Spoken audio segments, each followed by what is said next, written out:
WhatsApp everybody, एक बार फिर से स्वागत है आप सभी का मेरे यूट्यूब चैनल के ऊपर। एंड आज की इस वीडियो में हम मलेरिया के ट्रीटमेंट के बारे में डिस्कस करेंगे कि medical practitioner, doctor and physician malaria में कौन कौन से मेडिसिन का इस्तेमाल करते हैं प्रैक्टिकली हॉस्पिटल्स में, एंड डॉक्टर के कैबिन के ऊपर कौन कौन से मेडिसिन का इस्तेमाल करा जाता है।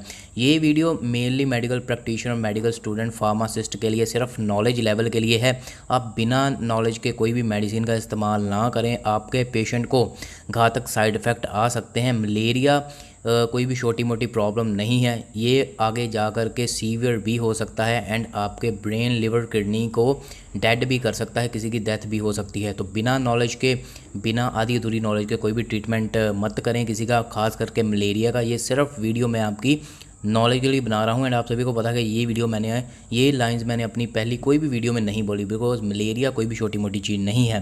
वीडियो शुरू करने से पहले एक और इन्फॉर्मेशन देना चाहता हूँ। अगर आप medical practitioner, pharmacist, medical student, कोई भी मेडिकल का, नर्सिंग का कोर्स कर रहे हैं, मेरे इस चैनल को सब्सक्राइब कर सकते हो। यहाँ पर रोज़ एक वीडियो आती है एंड वीडियो काफ़ी इन्फॉर्मेटिव होती है। मेडिकल रिलेटेड वीडियो बनाता हूँ मैं। अगर हम मलेरिया की बात करें तो ये आपको पैरासाइट की वजह से होता है, प्लाज्मोडियम पैरासाइट की वजह से। जब वो आपकी ब्लड स्ट्रीम में चला जाता है तो आपके डिफरेंट ऑर्गन्स को इफेक्ट करता है, जैसे लिवर, रेड ब्लड सेल को इफेक्ट करता है मेनली। एंड ये आपकी बॉडी में मॉस्कीटो की थ्रू जाता है मेनली। जब कोई भी इन्फेक्टेड मॉस्कीटो आपको काट देता है तो आपकी बॉडी में जाके ये इफ़ेक्ट कर देता है मेनली। अगर हम इसके सिम्टम्स की बात करें तो आपको फीवर होगा, चिल्स होगी, ठंड लगेगी फीवर के साथ, आपको स्वेटिंग भी आएगी फीवर के साथ, सीजर भी हो सकते हैं जब ये आपके ब्रेन तक पहुंच जाता है, फटीकनेस होगी आपको, अनीमिया भी हो सकता है, इसके साथ ही आपको जॉन्डिस भी हो सकता है एंड ब्लडी स्टूल भी आपको आ सकती है। एंड मेनली इसका जो सिम्टम है वो यही होता है कि लंबे समय तक आपको फीवर के साथ चिल्स रहती है एंड स्वेटिंग आती है। तब आपको मेडिकल प्रैक्टिशनर या फिर डॉक्टर, फिजिशियन आप बोल सकते हो, वो आपको लैब रिपोर्ट कराने के लिए बोलता है, लैब टेस्ट करवाने के लिए बोलता है। मलेरिया का ट्रीटमेंट दो पार्ट में डिवाइड किया गया है। ये दो प्रकार के प्लाज्मोडियम पैरासाइट होते हैं, P vivax malaria and P Plasmodium malaria. तो इन दोनों का ट्रीटमेंट अलग अलग तरह से किया जाता है। सबसे पहले हम पी वाइवैक्स मलेरिया के ट्रीटमेंट के बारे में बात करते हैं।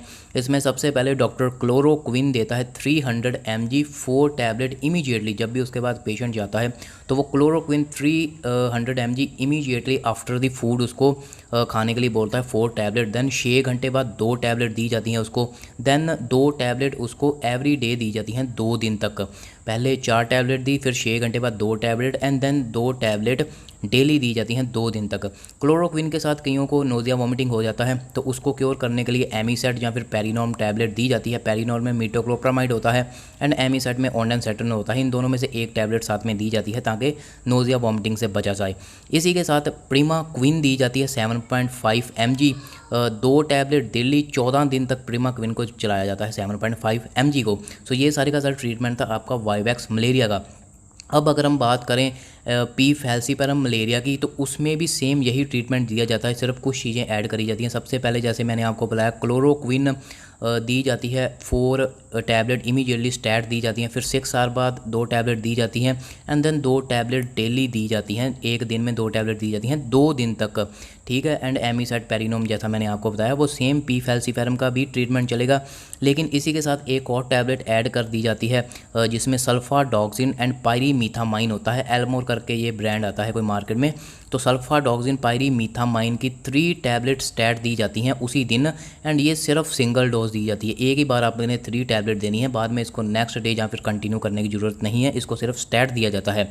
इसके अलावा एक और मैं बात बताना चाहता हूँ कि फैल्सीपेरम मलेरिया जो है ये थोड़ा सा डेंजरस होता है क्योंकि ये आपके ब्रेन तक भी पहुँच जाता है एंड ये आपको सेरिबेलम मलेरिया भी कर देता है, जिसका ट्रीटमेंट आपको मैं आगे बताता हूँ वीडियो में। एंड ये थोड़ा सा डेंजरस होता है। कई बार फैल्सीपेरम में आपको क्लोरोक्विन की रेजिस्टेंस हो जाती है, क्लोरोक्विन हमें इसमें दी, उसके रेजिस्टेंस हो जाती है एंड 2-3 दिन तक जब आप पेशेंट को देते हो क्लोरोक्विन तो उसको कोई भी रिजल्ट नहीं आते। जब 2-3 दिन तक रिजल्ट नहीं मिले, इसका मतलब उसको क्लोरोक्विन की रेजिस्टेंस हो जाती है। देन उसको थोड़ा सा ट्रीटमेंट चेंज कर दिया जाता है, जिसमें डॉक्टर देता है आर्टेसुनेट देता है 50 mg दिन में 2 बार।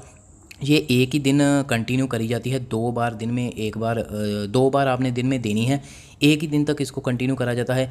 देन दिन में 1 बार कर दिया जाता है इसको आर्टेसुनेट 50 mg को नेक्स्ट डे से दिन में 1 बार देना है 4 दिन तक। मतलब पहले दिन आपने 2 बार देनी है artesunate 50 mg and then next day से आपने 4 दिन तक एक ही बार देनी है। इसी के साथ आटे मीथर दी जाती है 40 mg, वो भी दिन में पहले दिन जो आपने आटे मीथर 40 mg वाली है वो आपने 2 बार देनी है एंड नेक्स्ट 4 दिन तक आपने सिर्फ एक बार देनी है आटे मीथर। इसी के साथ क्विनीन ऐड करी जाती है 300 mg, 2 टैबलेट दिन में 3 बार दी जाती हैं एंड इसको 7 दिन तक कंटिन्यू करा जाता है।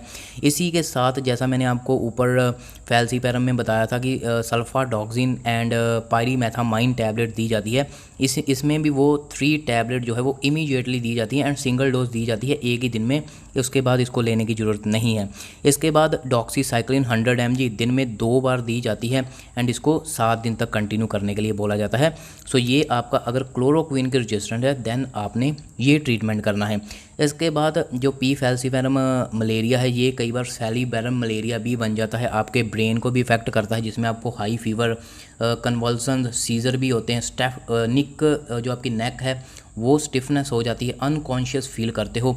उसमें जो ट्रीटमेंट है, ये जो सेरिबेलम मलेरिया है ये बहुत सीरियस कंडीशन है, इसका treatment mainly ICU and hospitals में ही, बड़े बड़े हॉस्पिटल में करा जाता है।